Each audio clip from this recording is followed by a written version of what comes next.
Hello everyone, my name is Don Wall. And I'm just going to share a little testimony today. This is kind of a nature setting there in Mount Rainier, and I wanted to continue what I was sharing earlier about a glimpse of heaven. The day after I got saved, I was fortunate enough to go work my way back to a chapel because I didn't want to blow it. I mean, I had caused myself a lot of grief and sin, and I knew how deadly that was as far as my spirit, my attitude, and I don't know, just being out here in nature, I want to record all of that happened because people have asked me to share this, and I don't know, I guess it's pretty impactful. When I first became a Christian, you know, God gave me a glimpse of heaven, and I thought everybody got that. I just thought it was natural. It was after about a year I realized maybe that wasn't the case. But so I worked my way back to a chapel, and I remember it was the second day, and I asked God, wow, I am so energized, and I am feeling so tremendous right now and powerful, and I just wish the whole army could get saved. I mean, if the American army got saved, the Russians couldn't, you know, defeat us no matter what. It was like, that was the Cold War era, 1983, and you know, that was my thinking at the time. And God, you know, he says, can you trust me? And I'm like, yeah, I just gave you my whole heart for the first time ever. I mean, I committed to follow you no matter what. I committed my heart to you. I don't care what people think of me. I know you're a true love. And so he said, come forward, and I worked my way down to the altar again in a different chapel, but nobody was really around. But I kneeled, and next thing I know, it's like my spirit had left my body. I had an out-of-body experience. And I couldn't tell you if it was 2 minutes, 20 minutes, 2 hours. Seemed like 2 hours, but I know when I came back to my body, it had not moved one iota. I mean, it was exactly like I left it. And, you know, it's kind of like C.S. Lewis Narnia series or something, but I know it was seeing a lot of things in heaven. And I guess that's really what I want to share. You know, I asked God about the army, and the first thing I see is there's these like generals and stuff. They're surrounded this war table like thing, strategy table, and so they're making their plans and their plots and everything, and they're moving all their army and their assets, and as I'm watching this, I'm realizing that they're looking at each other, and it was as if they needed to impress each other. It was their number one goal. It wasn't so much winning this war. It was showing off their skills. And I'm looking at it, I'm thinking, and it's like it dawned on me that this is all irrelevant. Moving these pieces around, these armies, bunches of people, and it was like the Lord was saying, these wars on earth are irrelevant compared to the spirit world. And there's a real warfare going on in the heavens. It's angels versus the demons and the devils and all Satan and his armies trying to overcome God. But that's the real warfare, but it's about people's souls, not just their lives on earth, but their souls for eternity.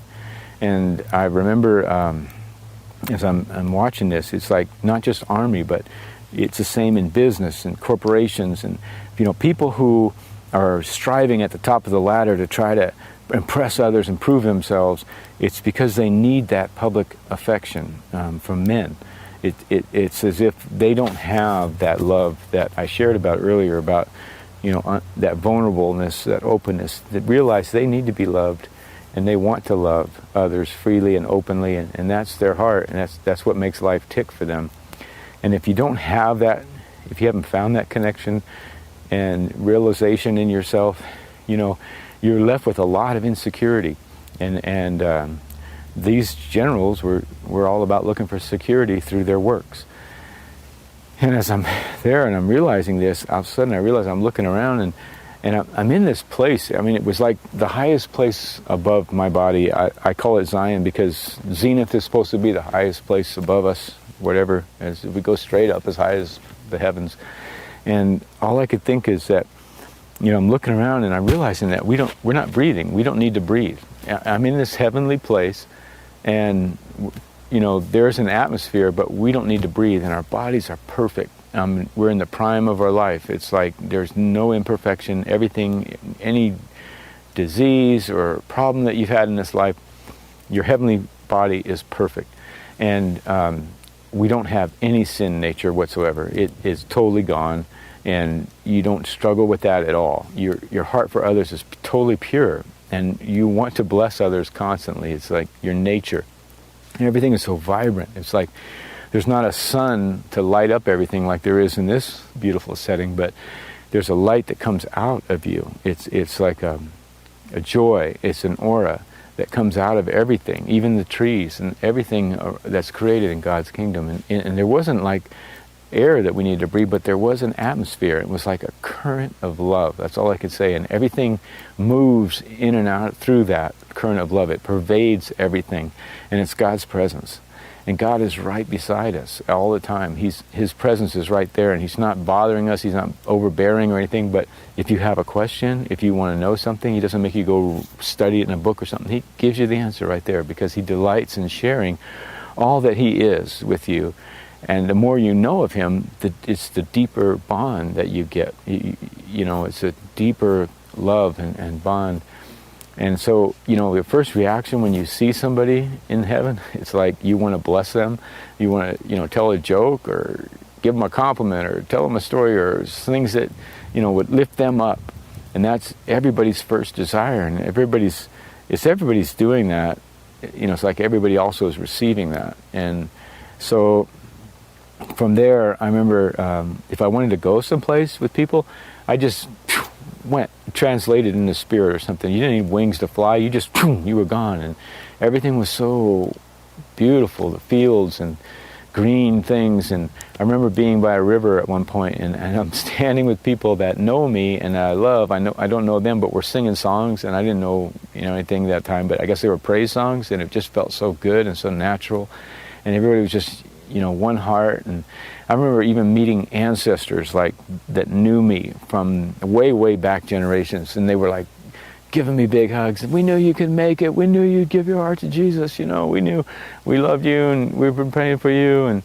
And there was different levels. Sometimes it was like our bodies were transparent, and sometimes they were, you know, it was just different bodies for different levels. But it was all you. It was your personality. And I know there's so much. God shared personal information. I asked some questions about that I was struggling with things. I remember one time I asked him about Satan. You know, why this Satan guy? Why do we have to deal with all that suffering? Why is he allowed to be out there? And God showed me it was like lamps. There was lamps, you know, heavenly lamps, and if you turn a switch, the lamp comes on. Well, God was looking for love. He was looking for a deep relational love that is way more than just you know, an unanimated thing can create. And it's like the angels, even though they were spectacular and way above us in their state of being, they were still like robots. They didn't have the ability to love God. If God said, love me, they say, okay, we love you.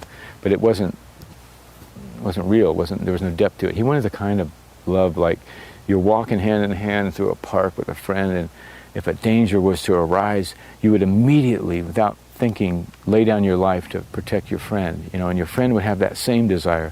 And it was like that kind of connection is what God is after. It's more precious than anything else that He has created. And so, at the risk of all of His creation, He has to give out free will to allow people to choose, or angels to choose what they're going to live for or what they're going to die for, how they're going to express their love.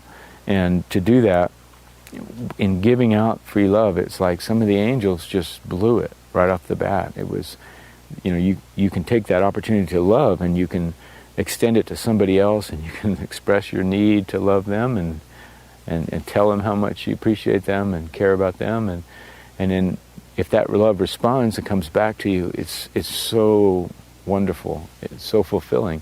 But some of the angels looked at themselves only, and as they're looking at themselves, like Lucifer did, he's just seeing how magnificent he is and how spectacular he is and all these properties that he has and powers, and it's as if, you know, he became so focused on just that he could not see anything else. And he noticed there's a difference between him and God. God is you know, a degree higher than Satan, or, you know, even though Lucifer was the highest angel, God was still above all that. and it just enraged him and made him so insecure, because if you're self-focused, if that's all you can see, anything that makes you look less is going to cause you a lot of heartache. And so Satan starts this huge rebellion, and there's a lot of other angels who are just now getting their first opportunity to love, and some of them are making the same mistake. They're just looking at themselves, and instead of loving others, they're loving themselves. And so they listen to Satan's words. There's a huge rebellion. It was like they were spewed out of heaven. Their nature just spewed them out. Couldn't exit fast enough. It's like two magnetic poles that are just, they cannot coexist, and one gets repelled. That's about what, Jesus said he saw Satan fall like lightning. That's sort of what I saw there from the heavenly perspective. And it was, all Satan can think of is trying to take over God, because that's the one person above him. So God could have destroyed them all right there. But instead, it was as if, even though they're way bigger than us, or more powerful, higher state of being, have so much more abilities, it's tougher to deal with them. But still, God says, I'm going to use them to still accomplish my goal of populating heaven with those who love others first. And in that, he created man, and man was a lower state, much slower, almost clay vessels, but yet the power of love and the power of faith is allowed to exist in this reality with us, and through that we become even more powerful than Lucifer, even more powerful than all the fallen angels, because even the angels study humans because they're looking to see the mysteries of God, and the real mystery of God is that purpose of love. And when you understand that, what God is really looking for, it brings such peace and purpose and joy to the rest of your life. So even though Satan is running around doing all of his things, he's got himself his own little kingdom. And I saw it like from afar. It was like this big rope ladder in space or something. And all these demons and entities are on this rope, and they're like trying to crawl up, and they got one knot, and then they're pulling themselves up. But the people above them are constantly kicking them in the face and trying to knock them back down, because their only security is their position on the ladder. And Satan's at the top, and if anybody comes close to him, he's kicking them, knocking them down. He's fearful of losing his place, but at the same time, he needs them to overtake God. And so it's this constant pandemonious type degenerative cycling downward spiral that the enemy, his kingdom is all about. Whereas God's kingdom was this huge plateau, like this field where everybody was equal. They were on the same plane. Nobody needed to be above anybody. And God's sort of in the middle, but his love's radiating out and pulsing and in and out. And it was like everybody's receiving it and giving it. And the creativity never stops. Even when we leave this world, there's still a lot of creativity. I can remember seeing Jesus from a distance. And it wasn't like he had a whole throng of people, a big audience around him. He didn't need a whole bunch of worshipers following him all over. It was like he had a couple of buddies or something that they were just walking and sharing. And it was like, he was just happy that other people were living out the life that God created them to live, to love others first and enjoy that freedom to love others. And God just showed me so much in this short time. I mean, it almost became so fun. I almost forgot where I was, and I started thinking, oh my goodness, it's just too good to be true, and I don't want to blow it. I don't want to make any mistakes. I don't want to, and God showed me that everything that's done in love, for others first and stuff, is pure. But I got to the point where I even started doubting what I was seeing and thinking, oh, I can't, I don't know if I should partake in this. It's too much.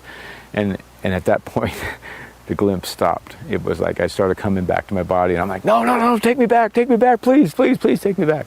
But that was sort of the end of it, and I'm back in my body in the chapel.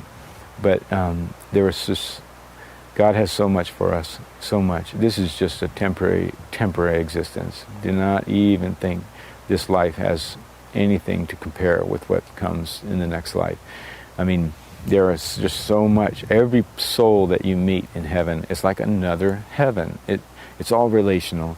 you learn from their experiences and how they overcame, and it's just so entertaining, the stories that they can share, and their new creativity. Forget about crowns and jewels and stuff like that. It's just being with another friend to live with forever, and that's really what heaven's all about. It's about love, true love, free from the heart.